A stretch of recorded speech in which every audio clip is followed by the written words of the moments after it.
Esta es la primera palabra. Cuando llegaron al lugar llamado La Calavera, lo crucificaron ahí, junto con los criminales, uno a su derecha y otro a su izquierda. Padre, dijo Jesús, perdónalos, porque no saben lo que hacen. Mientras tanto, echaban suertes para repartirse entre sí la ropa de Jesús. Lucas 23, versículos 33 al 34. Seguramente muchos de nosotros hemos pasado por eventos que suceden con tanta rapidez que de repente no nos damos cuenta qué es lo que está pasando en realidad. Y posteriormente, reflexionando acerca de lo que sucedió y escuchando y platicando con personas que estuvieron en ese momento, podemos entender lo que realmente pasó. Esto le sucedió a las personas cercanas a Jesús y a los habitantes de Jerusalén. Jesús, que durante 3 años estuvo predicando la palabra de Dios, anunciando el perdón de los pecados, haciendo milagros, sanando a enfermos, de un día para otro pasó a ser un reo, a ser tratado como criminal, a ser torturado, a ser insultado y a morir en una cruz. Pero para Jesús este suceso no era nada extraño. Él estaba consciente de cuál era su misión al venir a este mundo y convertirse en un hombre como nosotros. El primer propósito era anunciar la llegada del reino de Dios y el segundo, pagar por los pecados que nosotros hemos cometido. Jesús fue entregado a Pilatos, y Pilatos iba a emitir una sentencia en contra de él. Por presión del pueblo judío, Pilatos decidió liberar a Barrabás y a Jesús condenarlo a una muerte en la cruz. Por lo que a partir de ese momento los soldados lo tomaron y lo llevaron junto a 2 criminales al lugar que se llamaba La Calavera para ser crucificado en ese lugar. Pero lo más sorprendente de todo esto es que en ese momento Jesús eleva una oración para pedir a su Padre a favor de las personas que lo insultaron, que lo escupieron, que se burlaron de él, que lo torturaron y que finalmente terminaron matándolo. ¿Cómo podemos entender esta paradoja? Esta paradoja de que nuestro Señor Jesús, el creador de este mundo, fue asesinado por sus propias criaturas. Para eso podemos ir al Nuevo Testamento y preguntar y leer lo que 2 personas que estuvieron en ese momento y que conocieron del hecho reflexionando acerca de lo que había pasado. Una de ellas es Pablo. Pablo escribió en la carta a los romanos y nos recordó que la ira de Dios viene desde el cielo en contra de nosotros por nuestra impiedad, por nuestra injusticia, por obstaculizar la verdad. Y esa ira lleva a un castigo, que es la muerte. Y este castigo es para toda la humanidad, con independencia de que hayan escuchado o no hayan escuchado acerca de Dios. ¿Por qué? Porque el eterno poder y la voluntad divina de Dios se ve reflejada en toda su creación y en todo momento. Entonces nadie está excusado de esta culpa que Dios nos está imputando. Sin embargo, Pablo también nos dice que Dios, en su infinito amor, envió a su Hijo Jesucristo a este mundo para que se convirtiera en 100% hombre y que de esa manera Él recibiera el castigo que toda la humanidad merecía. Dios ofreció a Jesús como el sacrificio perfecto por medio del cual se paga toda nuestra maldad y todos nuestros pecados. Y por esa razón, los que se acercan y aceptan su rebeldía, que creen en la sangre de nuestro Señor Jesucristo y que le creen a Dios, pueden recibir perdón y pueden ser salvados. Y no solamente eso, sino por la gracia otorgada por Dios, pueden ser llamados sus hijos. Y esto Juan en sus epístolas lo refuerza al señalar que si alguno peca, tiene un intercesor, tiene a un abogado que es Jesucristo, es el abogado perfecto que intercederá ante Dios por nuestros pecados y nos concederá el perdón. Ahora, todo esto que estamos platicando, ¿cómo se relaciona con el Calvario? Vamos a regresar para allá. Jesús está siendo crucificado por los soldados romanos. Y mientras eso está sucediendo, mientras están clavando sus manos en la cruz, Jesús, en medio de ese sufrimiento, eleva una oración a Dios. La principal parte, la oración se divide en tres partes. La primera parte es cómo llama Jesús a Dios. Jesús lo llama como Padre. Eso era completamente inusual en la cultura judía. Nadie veía a Dios como Padre. Pero Jesús sí. ¿Por qué? Porque Jesús, como segunda persona de la Trinidad, que vino a este mundo a hacerse hombre, tenía esa relación directa con Dios y esa confianza para llamarlo como Padre. Lo segundo es que en esta oración intercede por los soldados romanos y pide perdón a nombre de ellos, aun cuando ellos mismos están a punto de asesinarlo. Pero como lo he comentado y como nos explica Juan, Jesús es el intercesor perfecto ante nuestro Padre. Ningún hombre, ninguna persona en este mundo, en el presente ni en el pasado, podría interceder a nuestro nombre delante de Dios. ¿Por qué? Porque como lo acabo de mencionar, todos estamos manchados por el pecado. Es por ello que Jesús es el único intercesor que puede acercarse a nuestro Padre, interceder por nosotros y podemos recibir perdón. Y también el tercer punto que quiero resaltar.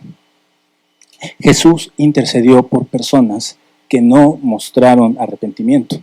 Ninguno de los soldados se sintió avergonzado por clavarle las manos en la cruz, por levantarlo, por burlarse de él, por insultarlo.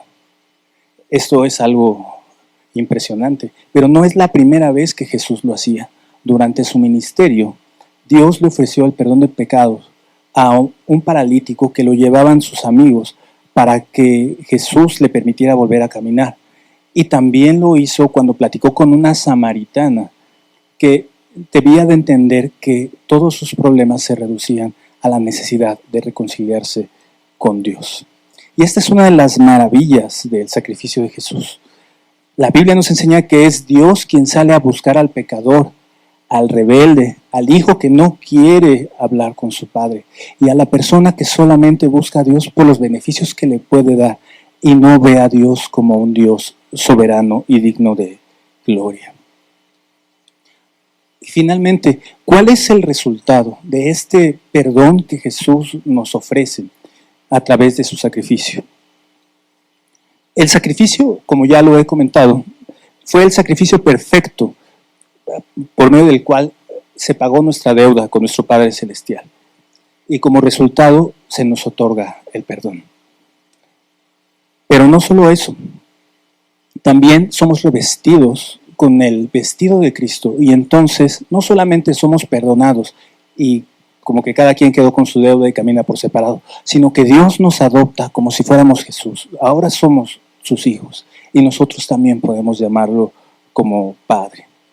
La cruz del Calvario es un llamado para darnos cuenta acerca de nuestra rebeldía y acerca del pecado que hemos cometido ante Dios y acerca del castigo que merecemos. Pero también es un llamado al arrepentimiento, es un llamado a doblar nuestras rodillas, aceptar esta situación en la que estamos y entender que solamente Jesús puede limpiar nuestros pecados. Y eso conllevará a ese perdón del que hemos estado hablando. En el mundo, nuestras relaciones, nuestro corazón y el propio mundo todavía está afectado por el pecado. Y todos lo podemos ver todos los días en los problemas internos que tenemos, en las relaciones problemáticas con las demás personas, en la pérdida de nuestros seres queridos, en las catástrofes que hemos sufrido como la pandemia, como los terremotos, en los planes que se frustran y finalmente en nuestros miedos. Pero el sacrificio de Jesús nos da una nueva identidad y nos da una nueva vida que nos permite tener y fortalecer una relación de adoración, dependencia y confianza con Dios. Y esto nos va a blindar para que en cualquier circunstancia sepamos que estamos de la mano de nuestro Padre y que esto será así hasta el final de los tiempos, en que podamos ver a Jesús cara a cara y tener una relación permanente y de adoración a Él. Amén.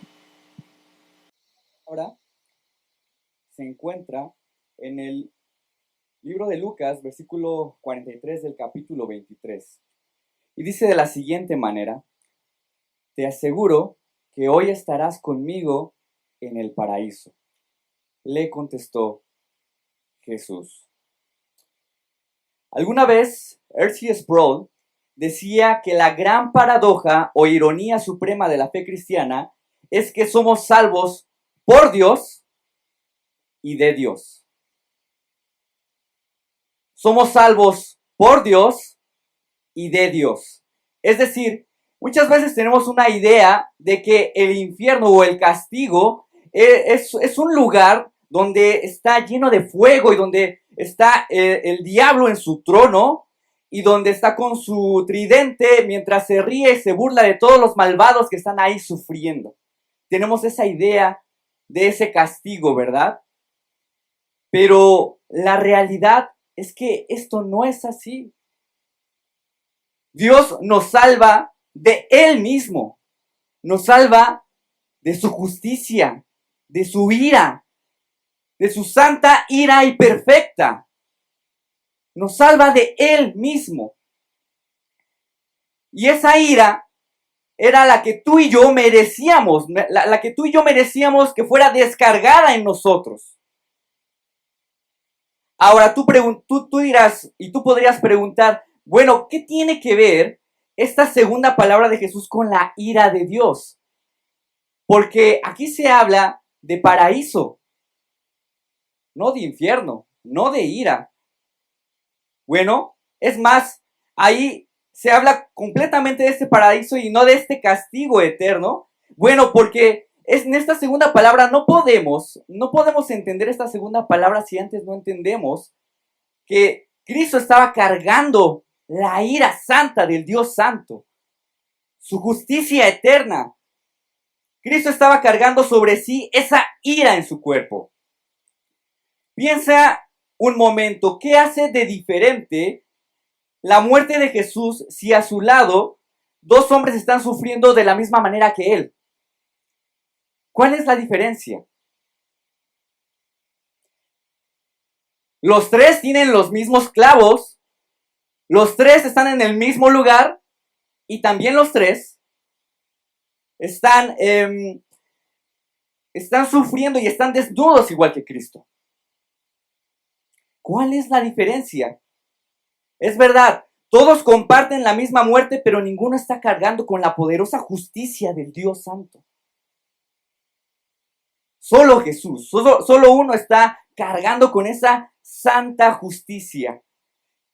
Jesús está experimentando el abandono, la muerte, el castigo que tú y yo debíamos haber recibido. Y aún así en este momento se da un tiempo para escuchar a estos dos malhechores en esta segunda palabra.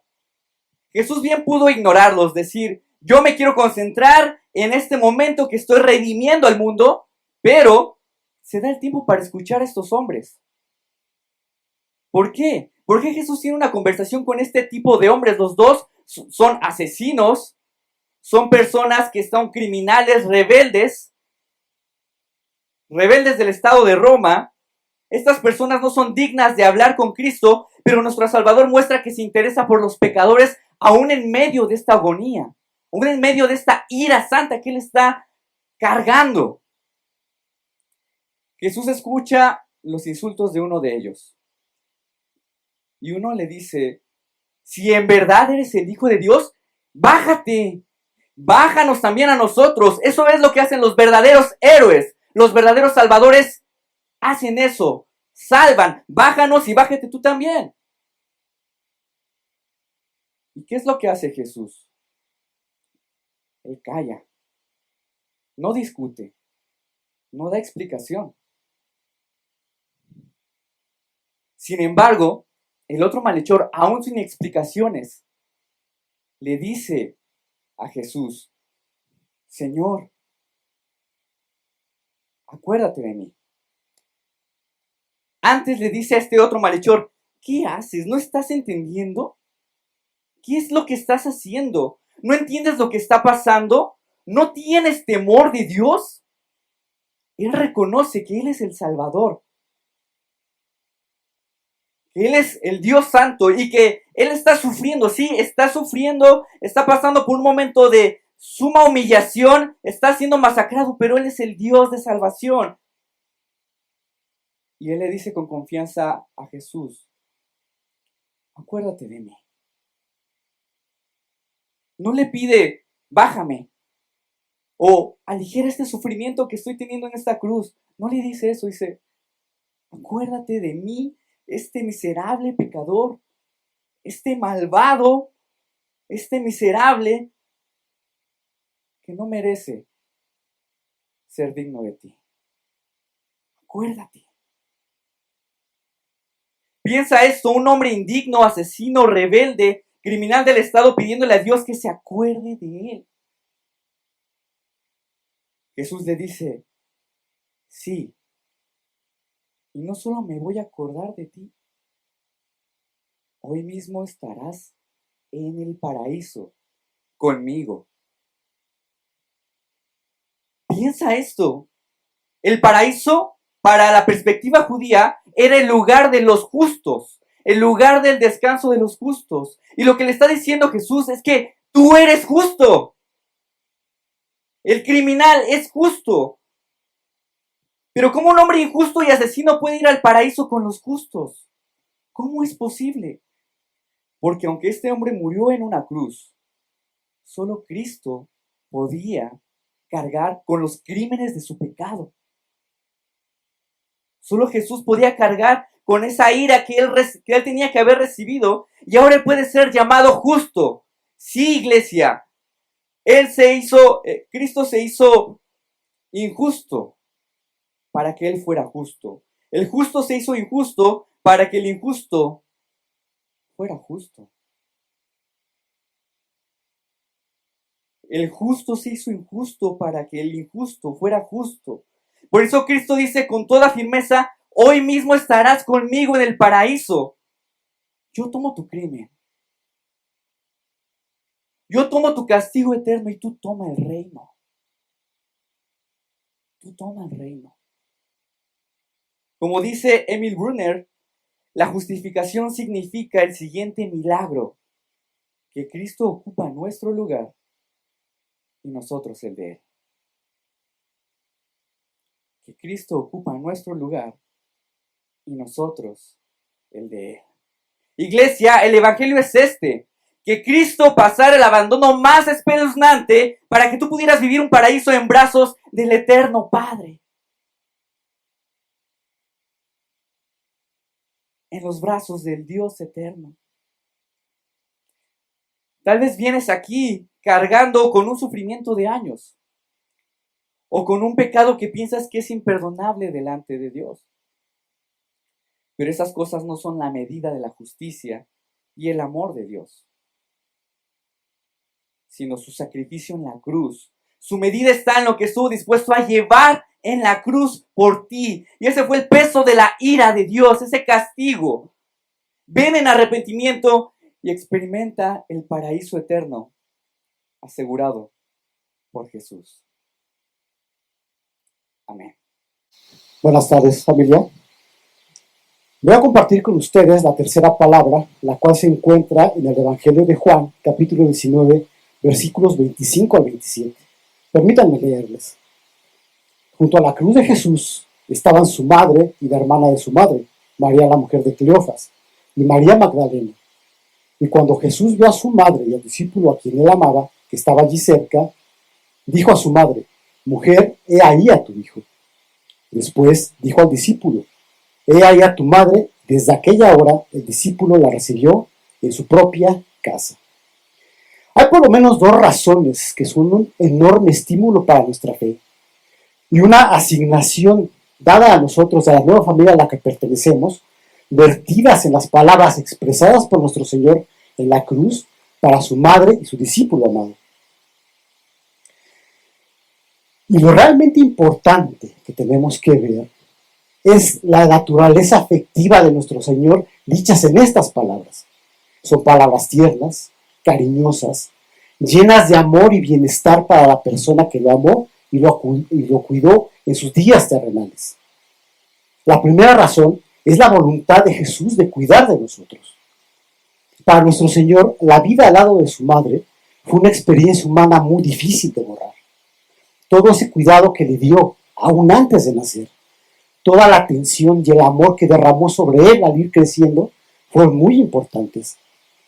La palabra, de eso podemos verlo, un ejemplo de esto, en el Evangelio de Lucas, en el capítulo 2, versículos 40 y 52. La palabra de Dios nos dice que Jesús crecía y se fortalecía en sabiduría, en estatura y en gracia. Y María fue parte importante en este crecimiento. Para mí es imposible encontrar un adjetivo adecuado para poder describir esos terribles momentos. El dolor de Jesucristo en la cruz, el corazón de su madre traspasado por el dolor de ver a su hijo sufriendo. Y pienso que tal vez por un momento sus miradas se cruzaron y fueron miradas intensas, fueron miradas penetrantes y sumamente amorosas. Si Jesús amaba a sus discípulos, que no eran sus familiares, ¿cuánto no más iba a amar a su madre? Y aquí podemos encontrar la primera razón por la que estas palabras son un gran estímulo para nuestra fe.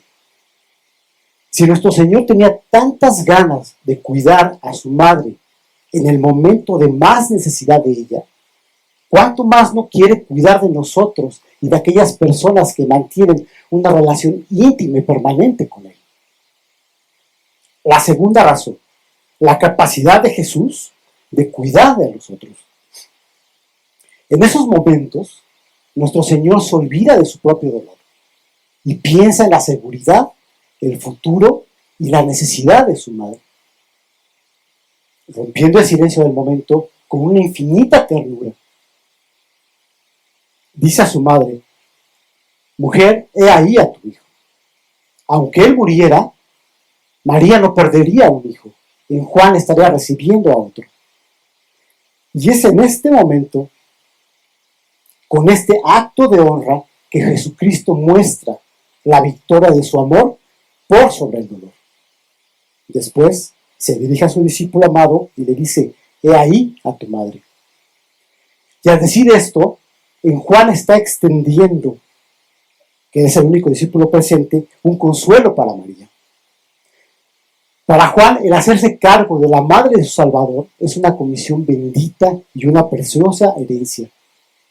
Fue como si nuestro Señor le hubiera dicho: Juan, que sea para ti como tu propia madre, que tu amor por mí se manifieste en una tierna consideración hacia ella. Nuestro Señor hizo una sabia elección a la persona de Juan para encargar esta responsabilidad. No había nadie que entendiera mejor a nuestro Señor que su madre. Y no había nadie como Juan para poder entender profundamente el amor de Jesucristo. Así que serían ambos aptos compañeros el uno para el otro. Nadie más apropiado para cuidar a María y hacerla sentir confortable. No había ninguno como Juan, a quien nuestro Señor conocía perfectamente bien. Y era ese amor que ambos sentían por Jesucristo el vínculo íntimo que los unía. Y aquí encontramos la segunda razón por la que las palabras de nuestro Señor son un enorme estímulo para nuestra fe. Si Jesús pudo suplir las necesidades de su madre en el momento de su más profunda debilidad y humillación, ¿cuánto más no va a poder mantener nuestras necesidades en su poder y exaltación actual? Y eso es lo que debe cimentar y fortalecer nuestra fe. Tenemos una asignación, una nueva familia. Dice la palabra en el versículo 27, desde aquella hora el discípulo la recibió en su propia casa. Juan responde al encargo de su Señor. La expresión la recibió en su propia casa muestra un espíritu hospitalario, pero también nos muestra la formación de una nueva familia. Y en este hecho podemos observar que se estaban formando muchos lazos espirituales, que en muchas ocasiones pueden ser más fuertes que los lazos consanguíneos. Estamos viviendo tiempos difíciles, de mucho relativismo cultural, de mucho ataque a la verdad. Pero en Jesús podemos encontrar el ejemplo de un hombre perfecto que establece pautas a seguir. Nuestro Señor asumió las obligaciones de todas las relaciones que Él protagonizó, tanto con su Padre como con los hombres. Y nos deja con asignaciones para poder cumplir. Como hijos, con nuestros padres tenemos una deuda. Debemos aprender a honrarlos, mostrarles comprensión, amor, afecto y sobre todo gratitud y respeto. Con nuestros cónyuges y con nuestros hijos tenemos una obligación. Debemos darles compasión, amor, afecto y respeto. Y a nuestros hijos mostrarles disciplina, que es una forma también de demostrarles que los amamos. Con la iglesia y con nuestros hermanos en la fe tenemos un compromiso de amor, de compañerismo y de comunión. Hermanos, a través del Evangelio hemos venido a formar parte de una nueva familia.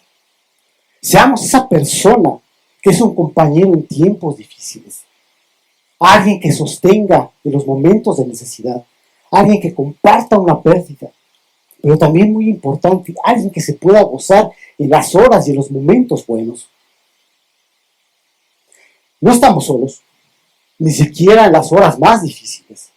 Tenemos amigos, parejas, hijos, padres, colegas. Y como creyentes tenemos al pie de la cruz hombres y mujeres que son compañeros de camino, de esfuerzo, de lucha, de errores, de búsqueda y de amor. Nuestro Señor en la cruz estaba realizando el acto más importante en toda la historia de la humanidad. Estaba expiando el pecado del hombre. Y en medio de todo esto, Él era la misma manifestación de la ternura humana. Y ahí vemos su perfección. Isaías 9:6 nos dice que Él iba a ser llamado admirable. Y un sinónimo de admirable es maravilloso. Todo lo que nuestro Señor hizo fue maravilloso. Maravilloso lo fue en su vida, maravilloso también lo fue en su muerte. Hermanos, seamos esos adoradores que nuestro Señor necesita y aprendamos día a día a adorar a nuestro Señor en espíritu y en verdad. Amén. La cuarta palabra que pronuncia Jesús en la cruz la encontramos en el Evangelio de Mateo y también en el Evangelio de Marcos. Dice, como a las 3 de la tarde, Jesús gritó con fuerza, Elí, Elí, lama sabactani, que significa, Dios mío, ¿por qué me has desamparado? Jesús está sufriendo en la cruz y al parecer por la narración de los evangelios, la creación de cierta forma lo acompaña, se sincroniza con él, se adhiere a su dolor. De alguna forma la creación se une a lo que él está experimentando. La Biblia dice, de hecho, que la creación gime esperando el día de su redención. Y después de 3 horas que narra la Biblia que el sol se niega a dar su luz. Es como si dijera, miren lo que están haciendo. Miren lo que está pasando. ¿Cómo sería el mundo sin Jesús? Sería un mundo lleno de oscuridad, un mundo de depresión, de tristeza, de agonía, sería un mundo sin esperanza. 3 horas de oscuridad recuerdan los 3 días de oscuridad que hubo en Egipto antes de la muerte de los primogénitos, antes de que Dios trajera su juicio. La oscuridad en la Biblia recuerda el juicio de Dios, que en este caso viene sobre Jesús, como ya hemos estado escuchando. Después de 3 horas de oscuridad total, cuando se acaban, Jesús vuelve a hablar. Y esta es la primera de sus preguntas, de sus palabras que tiene forma de pregunta. Esta es la primera de sus palabras donde él habla de sí mismo y pregunta, Dios mío, ¿por qué? ¿Por qué me has desamparado?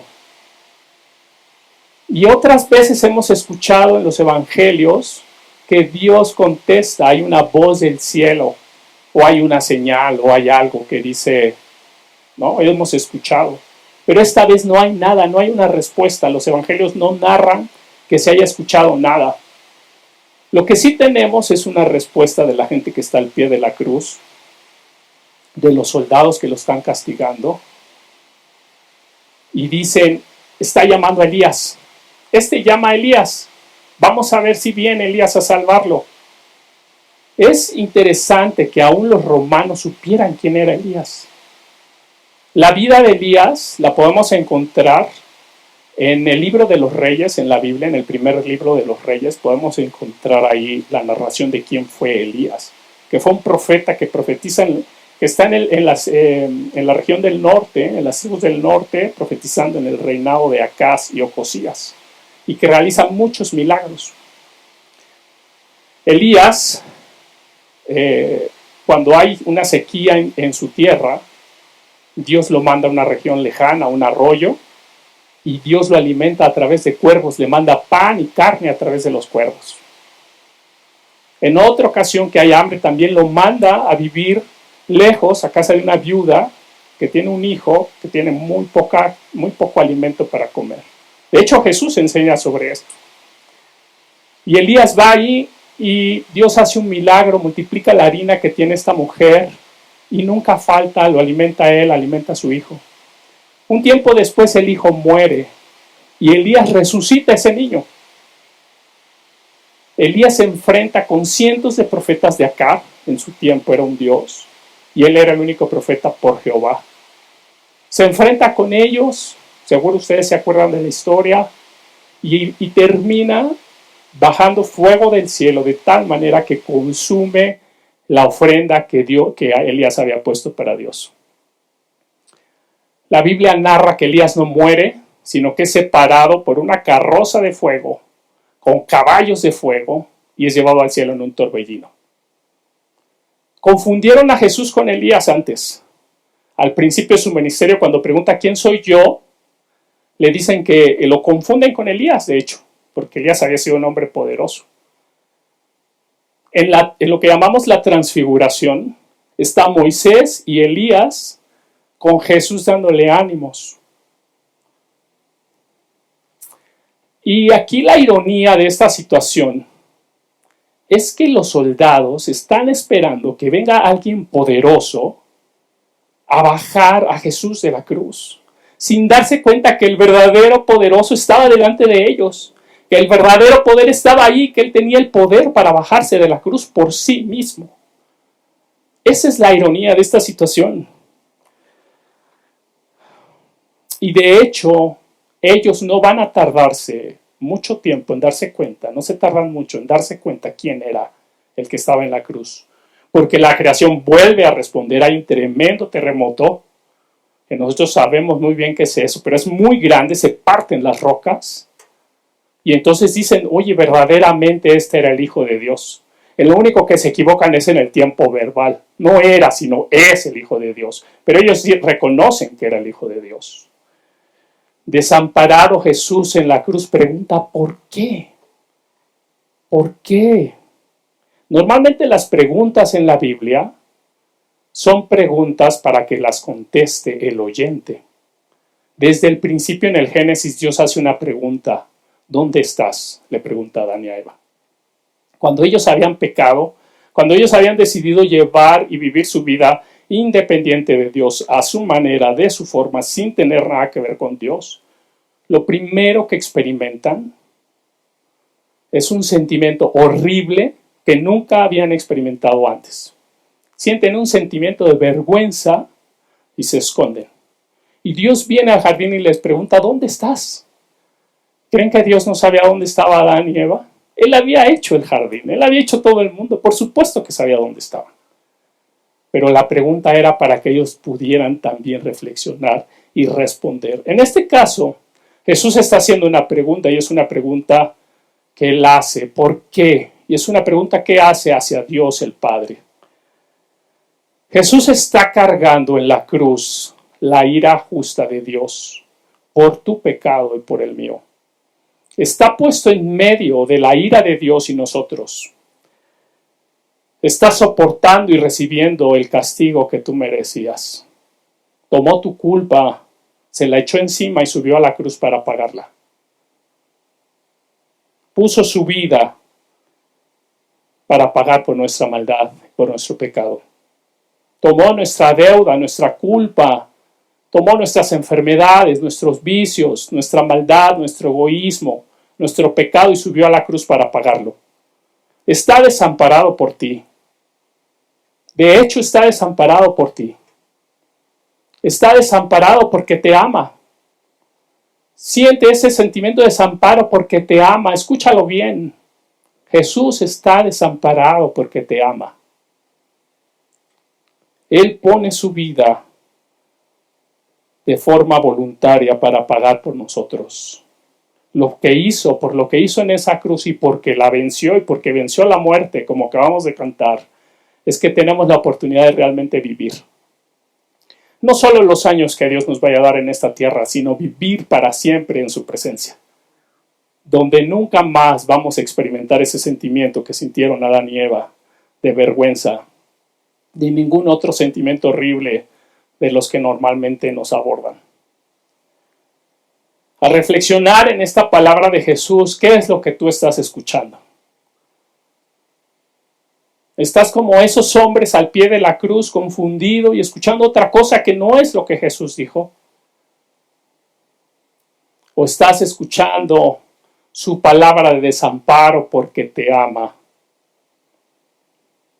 ¿Estás esperando ver cosas milagrosas como ellos? Quizás estás esperando algo poderoso. Quizá no Elías, pero otra cosa poderosa. Tener éxito por tus estudios, por tu trabajo. Refugiarte y pensar que el poder está en la riqueza, en tus bienes, en lo fancy, en lo de moda, en la felicidad. Escucha el clamor del abandono de Jesús. Escucha sus palabras. Escucha su pregunta y entiende su respuesta. Por ti, porque te amo, porque no hay otra forma, no hay otro lugar, no hay otra manera en que puedas realmente vivir. Dice Dios en su palabra, porque Dios no envió a su Hijo al mundo para condenar al mundo, sino para salvarlo por medio de él. Amén. Buenas tardes, hermanos. La quinta palabra es: después de esto, como Jesús sabía que ya todo había terminado, para que se cumpliera la Escritura, dijo: tengo sed. Tener sed es una de las condiciones que nos hacen más humanos. Una persona promedio puede estar de 3 a máximo 5 días sin beber agua y después de eso moriría. Y aquí tenemos al gran yo soy, al Hijo de Dios, al que adoramos todos los domingos, en una cruz, a punto de morir, padeciendo sed. Este versículo nos da 2 puntos acerca de la promesa de saciedad. Primer punto, la sed de Cristo. Segundo punto, nuestra sed. ¿Han escuchado que Jesús es 100% Dios y 100% hombre? Pero ¿por qué tenía que ser hombre? Muchas veces nos enfocamos tanto en la divinidad de Jesús que olvidamos que Él es una persona.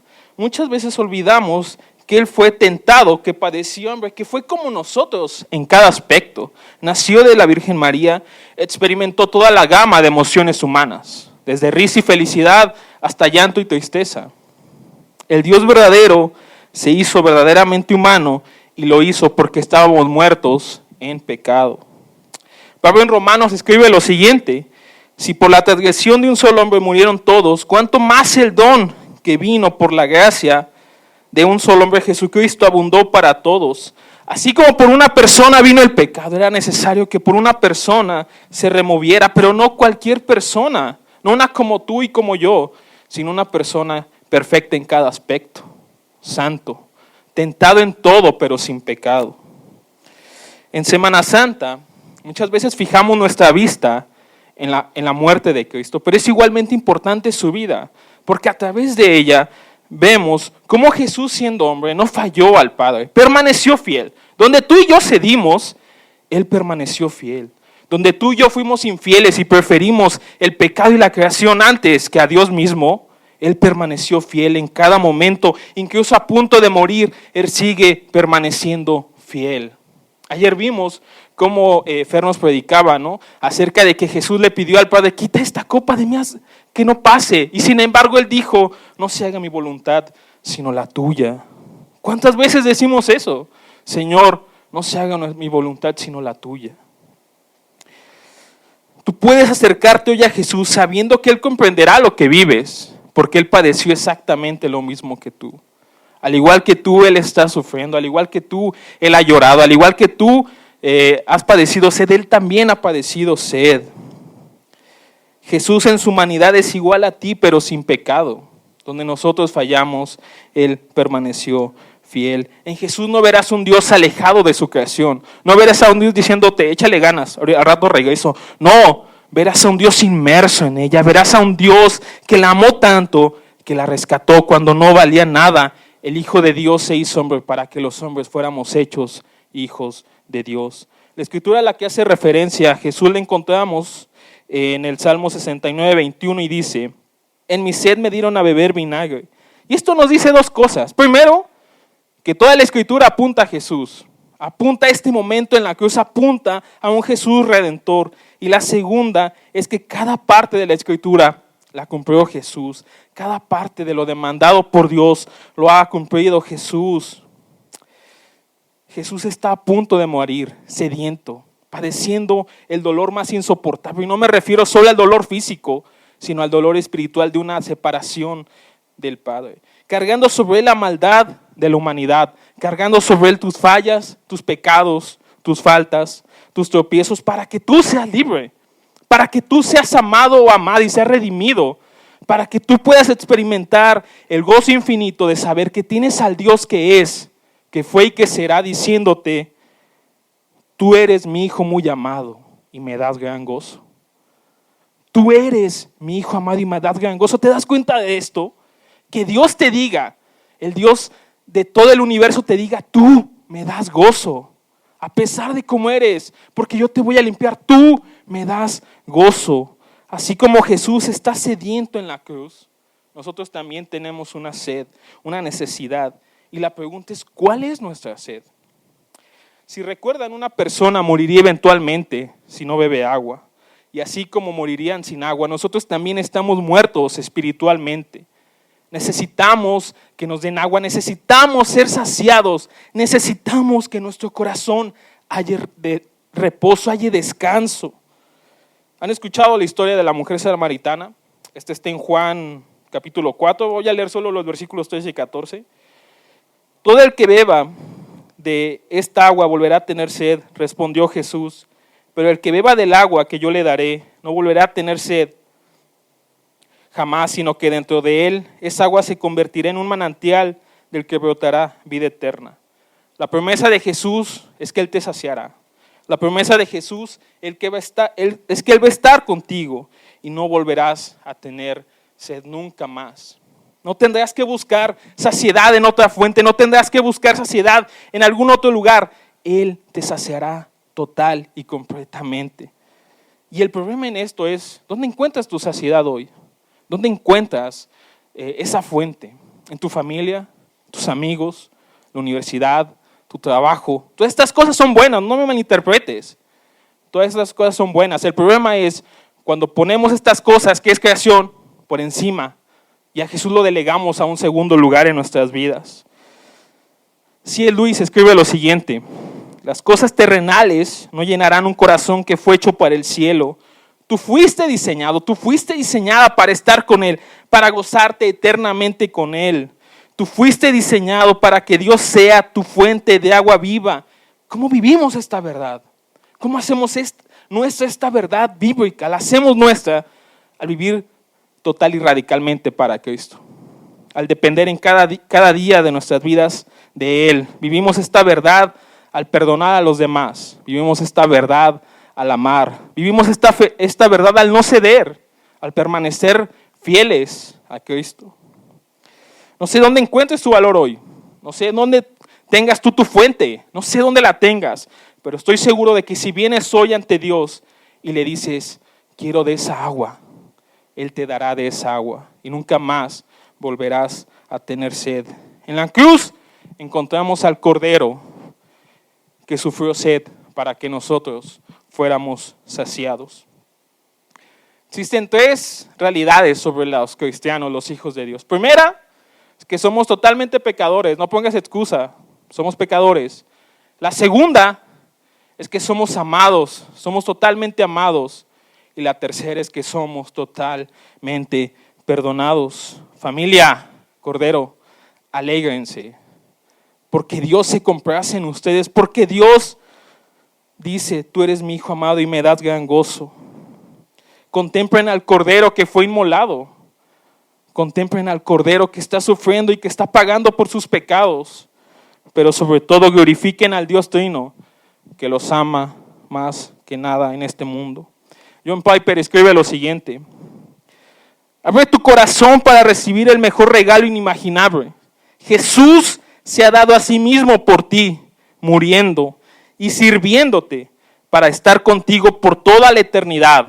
Recibe esto, aléjate de tu pecado y de tu propia justicia. Hazte como un niño, confía en Él, confía en Él, confía en Él con tu vida.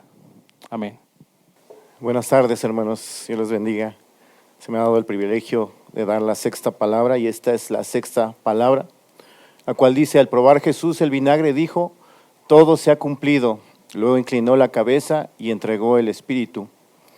En la versión Reina Valera dice, todo consumado es.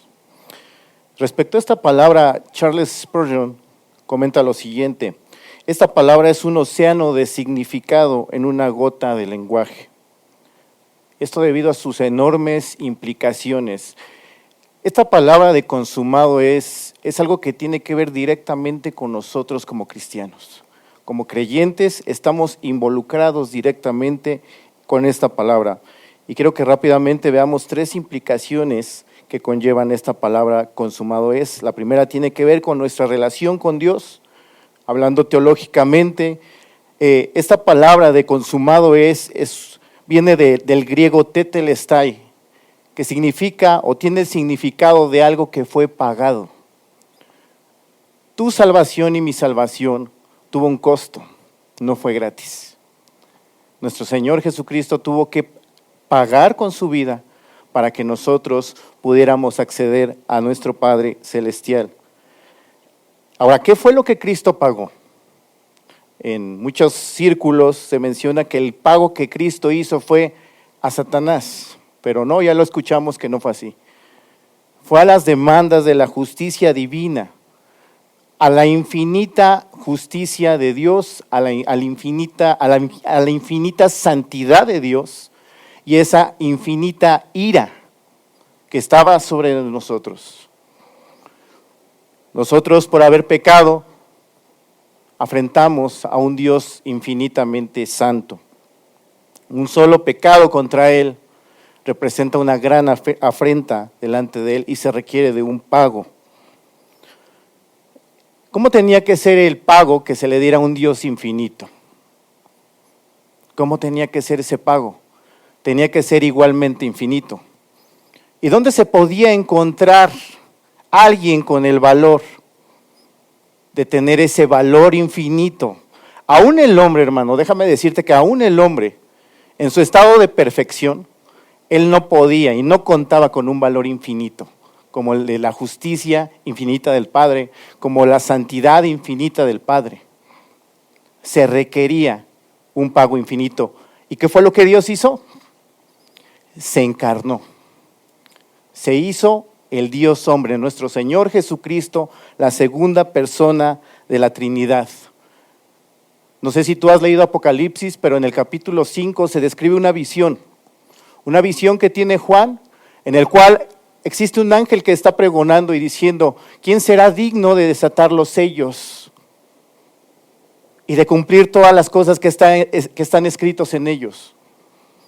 Y Juan dice que no se encontró a nadie, ni en el cielo, ni en la tierra, ni debajo de la tierra, que pudiera hacer eso. Entonces uno de los ancianos que está en la visión adorando a Dios se le acerca a Juan y le dice, mira, no llores. El Cordero de Dios, ese hombre que iba a ser, que es Dios, pero que también es hombre, del cual se menciona su genealogía porque dice que es el león de la tribu de Judá, y también se habla de su linaje porque él dice que también es la raíz de David. Él ha venido para vencer y para desatar esos sellos.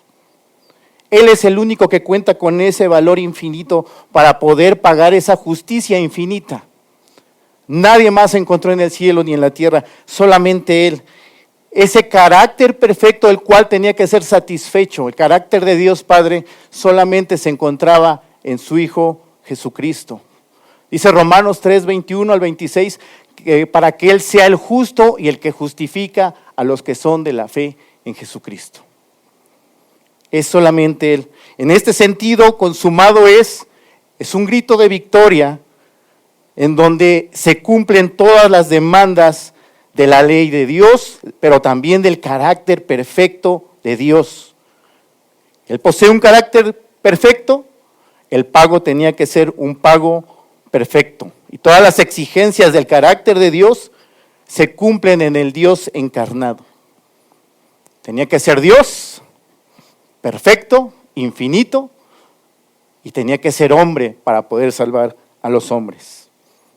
En segundo lugar, podemos ver esta implicación de la vida perfecta de Cristo como Dios hombre respecto al cumplimiento de la ley y a todas las profecías que estaban en el Antiguo Testamento.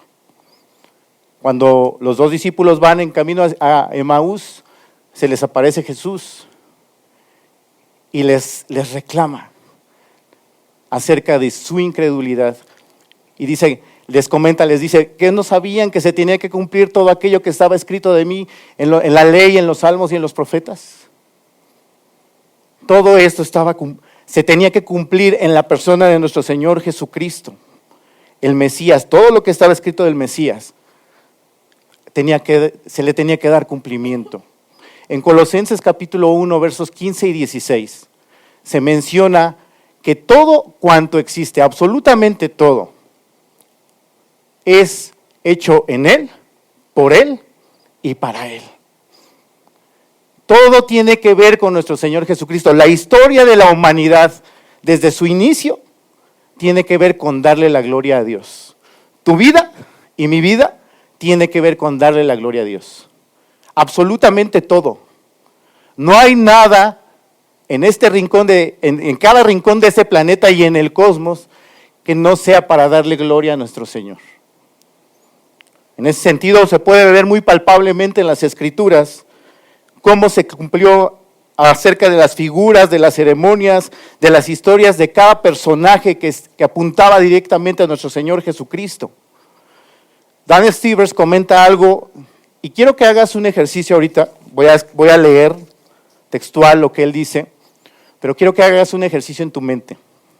Cuando yo comente mejor y verdadero, y voy a decir tal vez un personaje, una cosa o una ceremonia, que traigas a tu mente a nuestro Señor Jesucristo. Y que lo tengas en la mira. Dan Stevers dice lo siguiente: la Biblia no es una serie de historias desconectadas, es un solo narrativo en que cada historia y cada personaje señala a una persona que es más grande. La historia de Adán y Eva no se trata solo del primer hombre y de la primera mujer. Hay un mejor y verdadero Adán que pasó la prueba en el huerto y cuya obediencia se nos confiere. Hay un mejor y verdadero Abel que fue inocentemente asesinado y cuya sangre clama por nuestra absolución en vez de nuestra condenación. Hay un mejor y verdadero Abraham, quien contestó el llamado de Dios para dejar todo lo cómodo y familiar y salir al vacío a crear un nuevo pueblo de Dios. Hay un mejor y verdadero Isaac, el hijo de la risa de gracia, que no solo fue ofrecido por su padre en el monte, sino que verdaderamente fue sacrificado por nosotros. Hay un mejor y verdadero Jacob, quien luchó y recibió el golpe de justicia que nosotros merecíamos, para que al igual que Jacob, solo recibiéramos las heridas de gracia que nos despiertan y nos disciplinan. Hay un mejor y verdadero José, quien a la diestra del rey perdona a los que le traicionaron y vendieron y que usa su nuevo poder para salvarnos. Hay un mejor y verdadero Moisés, quien se pone a la brecha entre el pueblo y el Señor y es mediador de un nuevo pacto. Hay una mejor y verdadera peña de Moisés, la cual al golpearla con la vara de la justicia de Dios, ahora nos brinda agua en el desierto. Hay un mejor y verdadero Job, quien de veras sufrió inocentemente para después interceder por salvar y a sus amigos insensatos. Hay un mejor y verdadero David, cuya victoria se nos confiere en la victoria cuya victoria se convierte en la victoria del pueblo, aunque ellos mismos ni siquiera levantaron una piedra. Hay una mejor y verdadera Esther, que no solo arriesgó perder un palacio terrenal, sino que perdió su gran palacio celestial. No solo arriesgó su vida, sino que la entregó para salvar a su pueblo. Hay un mejor y verdadero Jonás, arrojado a la tempestad por el rescate de muchos. Hay un mejor y verdadero Cordero Pascual, inocente, perfecto, indefenso, inmolado, para que pasara de largo el ángel de la muerte. Él es el verdadero templo, Él es el verdadero profeta, sacerdote y rey, y verdadero cordero y sacrificio, la luz verdadera, el pan verdadero. La narrativa bíblica del Antiguo Testamento no es una serie de historias desconectadas entre sí, es un solo narrativo que nos señala a una persona, Jesucristo. En ese sentido, la salvación está contenida en nuestro Señor Jesucristo. Nuestro corazón debe de inflarse cada que vemos esto, y ese grande y único sacrificio que solamente podía ser realizado por nuestro Señor Jesucristo fue en favor de todos nosotros. En favor de ti, en favor de mí. La salvación, hermano, es una obra terminada, es una obra consumada. Puestos los ojos en Jesús, autor y consumador de nuestra fe. Él es el autor, Él es el consumador de nuestra fe. ¿Cómo debemos de vivir entonces? ¿Cuál debería ser nuestro estilo de vida? Déjame decirte algo, y lo hemos estado escuchando una y otra vez. A Jesucristo nadie le quitó su vida. Él la entregó. Él la quiso dar. Y tú recuerdas en aquella narrativa que se menciona en Mateo capítulo 27, verso 42, donde los escribas y fariseos hablaban de él y decían: ¿a otro salvó? Asimismo no puede salvar. Pero realmente no era lo que estaba pasando, hermano. Eso no era lo que estaba pasando. Podríamos decir que lo que estaba ocurriendo realmente es: a otro salvó, y por eso mismo no quiso a sí mismo salvarse. Por ti y por mí nos encontramos con la paradoja de nuestra fe. ¿Cuál es la paradoja de nuestra fe? Nuestro hermano Eduardo ya nos comentó algo acerca de esto. La paradoja de nuestra fe es donde se gana perdiendo, donde se hace grande haciéndose pequeño, donde se es fuerte siendo débil, donde se vive muriendo, donde en la humillación hay gloria, donde morir es vivir eternamente, pero además donde siendo crucificado se obtiene la victoria, y Jesucristo venció como el Cordero de Dios, venció la muerte, venció el pecado y derrotó a Satanás. El Evangelio invierte el sistema de valores del mundo, y así es como nosotros debemos de vivir. Así es como nosotros debemos de vivir. No conforme a la corriente de este mundo, sino con los valores y poniendo como ejemplo lo que nuestro Señor Jesucristo hizo. De manera que Jesucristo no murió, hermano, como un mártir indefenso, sino como un rey conquistador, y por ello consumado es. Es un grito de victoria que involucra a cada uno de nosotros, porque en la cruz fue abolida el acta de decretos que era contraria a todos nosotros. No tenemos ya una deuda con Dios, Jesucristo la pagó por nosotros.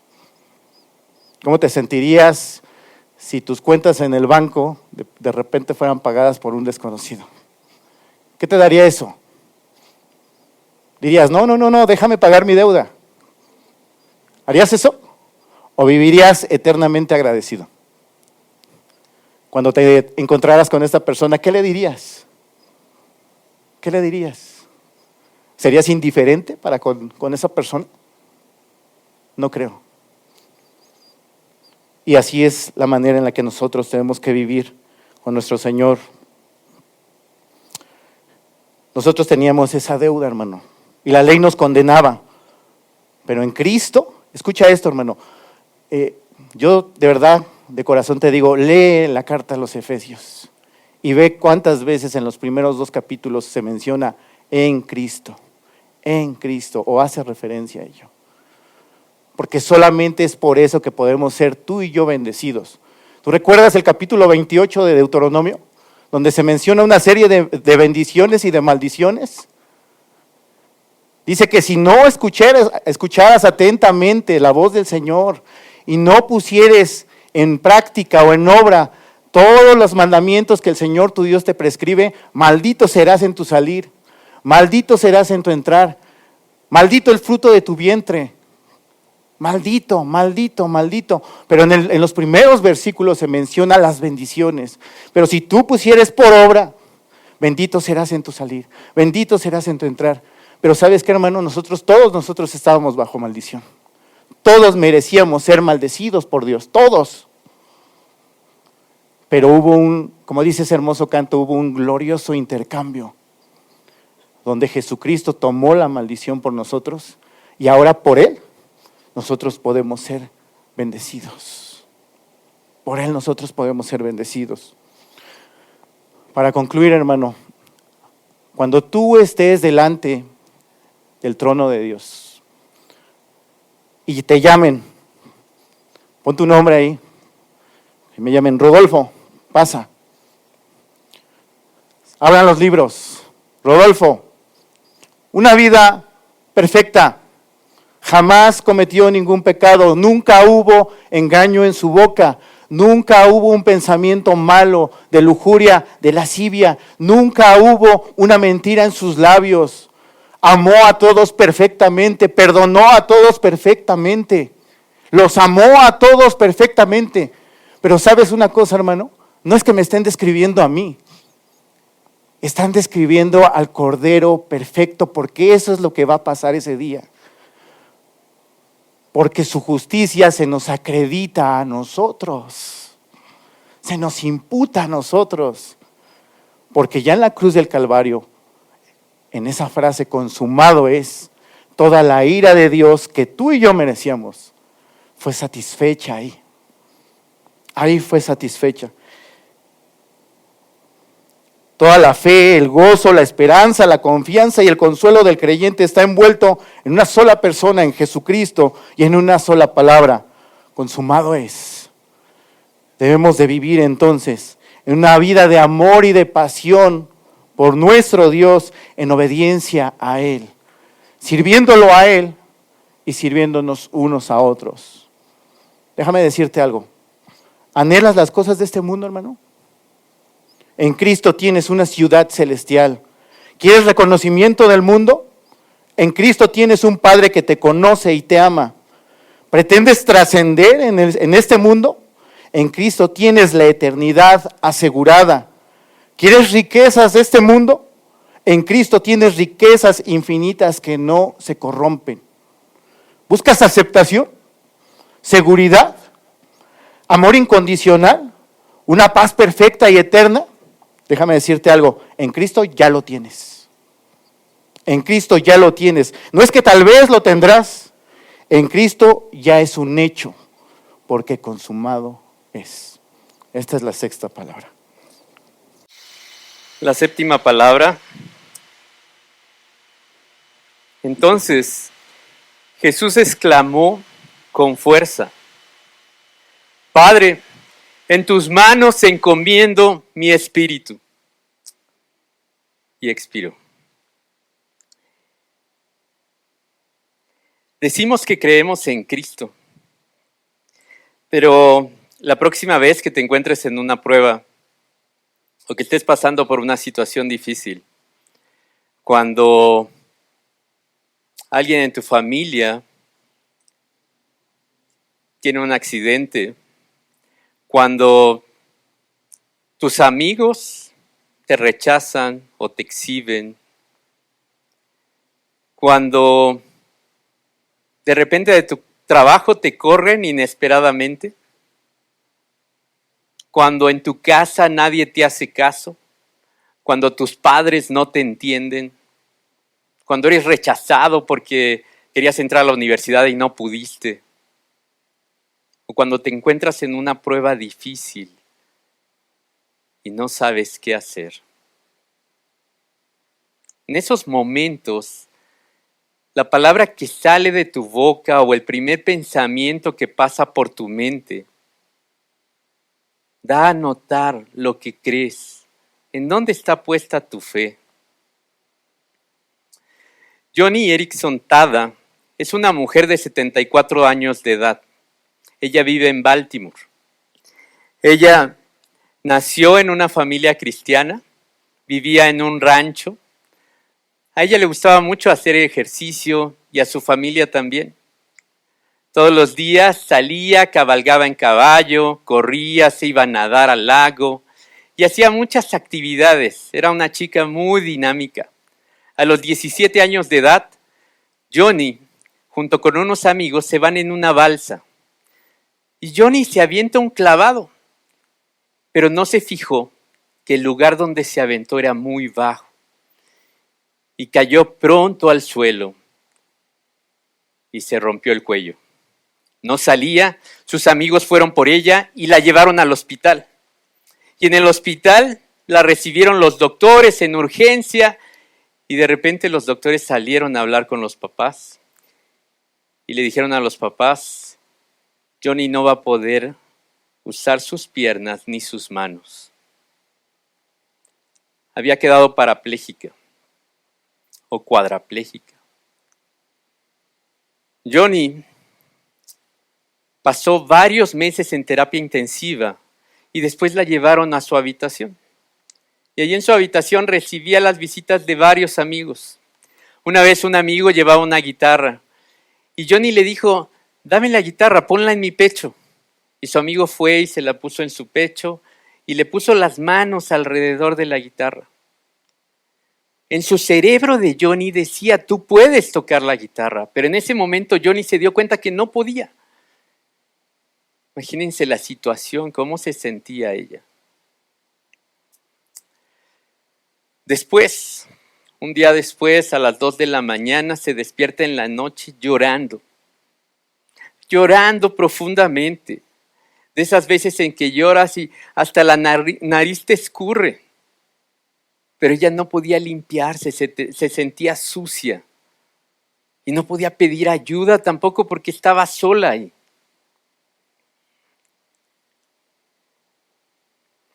Antes del accidente,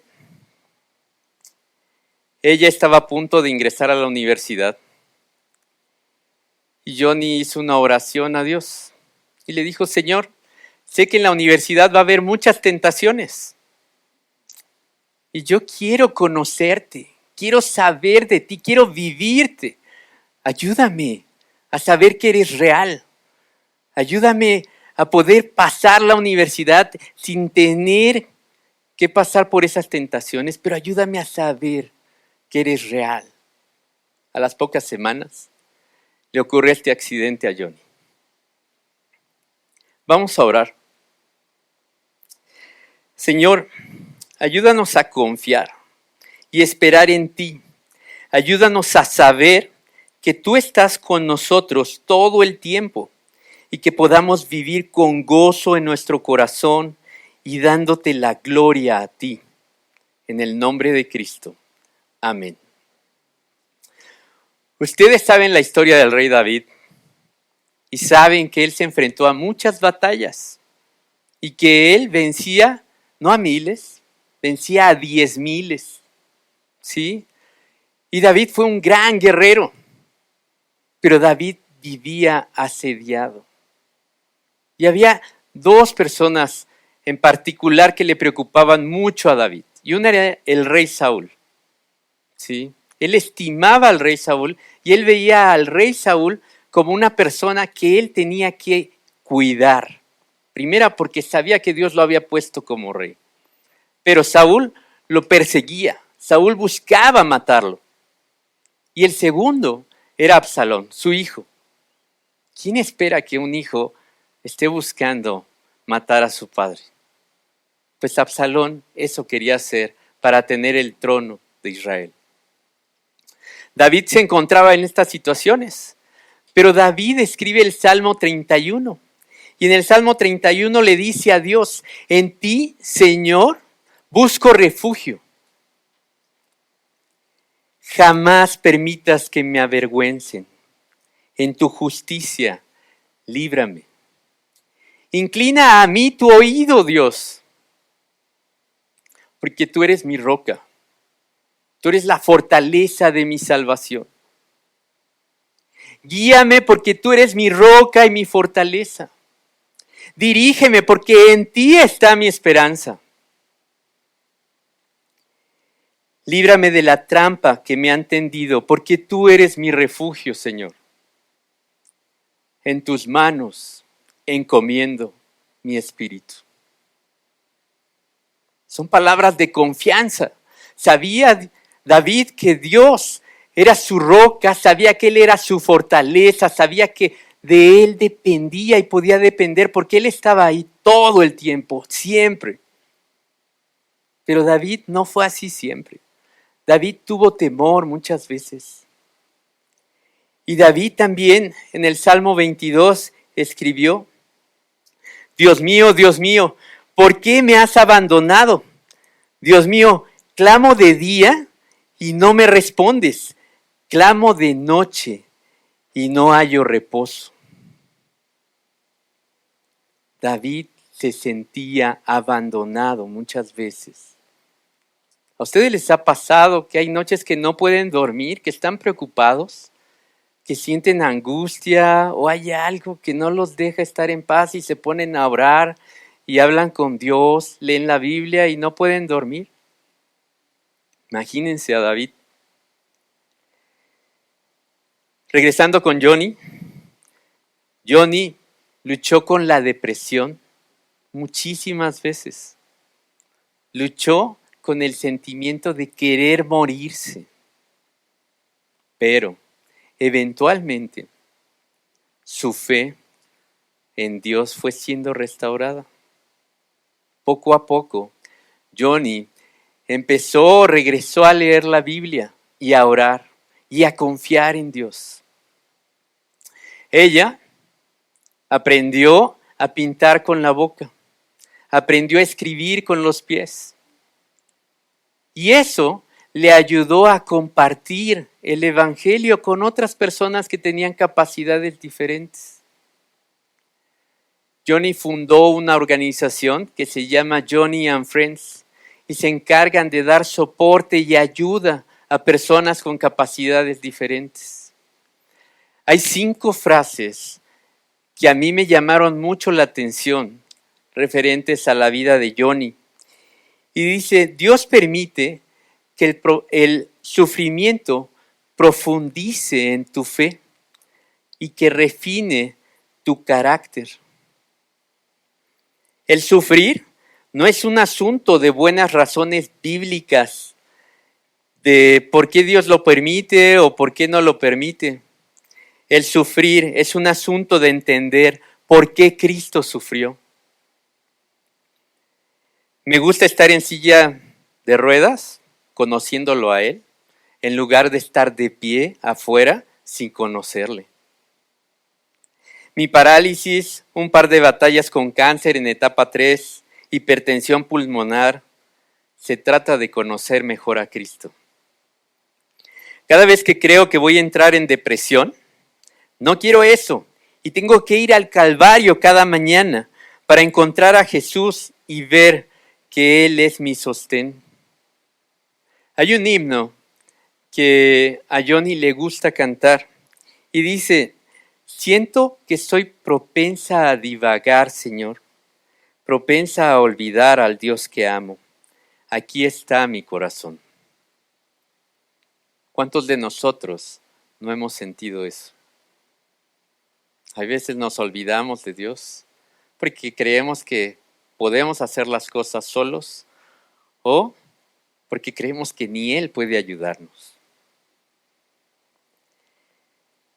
Jesús está a punto de enfrentar la muerte. Y hemos escuchado en estas palabras repetidamente lo que Él hizo por amor a nosotros. ¿Sí? Hemos escuchado también que Él gritó, Elí, Elí, lama sabactani, ¿por qué me has desamparado, Dios? Y no fue un grito en donde Él tenía miedo o tenía dudas de por qué lo había desamparado Dios. Si se dan cuenta, el rey David dijo también cosas en el Salmo 22 referentes a por qué lo ha abandonado Dios al rey David. Si se dan cuenta, Johnny también pasó por situaciones donde Johnny se sentía abandonada de Dios. Bien. Jesús, después de estar unido por la eternidad con Dios, de haber vivido con el Espíritu Santo y con Dios, Jesús se da cuenta de que en este momento va a estar la separación. Él ya lo sabía, pero ahorita lo va a vivir. Y Él exclama, no dice en lo secreto, Padre, en tus manos encomiendo mi espíritu. No lo dice así. ¿Por qué exclama? O sea, ¿aquí Dios no nos escucha cuando estamos orando en silencio? Claro que sí. ¿Por qué exclama? Porque Dios quiere que veas que Él puede clamar a su Padre igual que tú. ¿Sí? Esa exclamación de Jesús es decirle a Dios, en ti confío. En ti había confiado, en ti confío y en ti voy a confiar. Y esas palabras de Padre, en tus manos encomiendo mi espíritu, lo hago porque en ti confío. Y es algo que nosotros podemos hacer. Es algo que el rey David hizo. Y es algo que Johnny hizo. Y es algo que muchas veces tú has hecho. ¿Sí? Pero ¿qué quiere decir para nosotros esto? Primero, es un recordatorio de que sin importar cuán difícil o cuán dolorosa sea nuestra situación, siempre podemos confiar en Dios para llevarnos a través de esa situación. Al igual que Jesús, podemos encomendar nuestras vidas, nuestros problemas y nuestras preocupaciones a Dios. Y en segundo lugar, es un llamado a la humildad. Y esto es para todos aquellos que se sienten muy controladores, los dueños de su destino. Es un llamado a la humildad y a saber que dependemos de Dios y podemos confiar en Él, en que Él tiene un plan y un propósito para nuestras vidas. ¿Cuántos pueden decir, Padre, en ti confío, me encomiendo a ti, cuida de mi espíritu y de mi alma, tú eres mi creador, mi sustento y mi fortaleza en todo momento? Esta es la séptima palabra.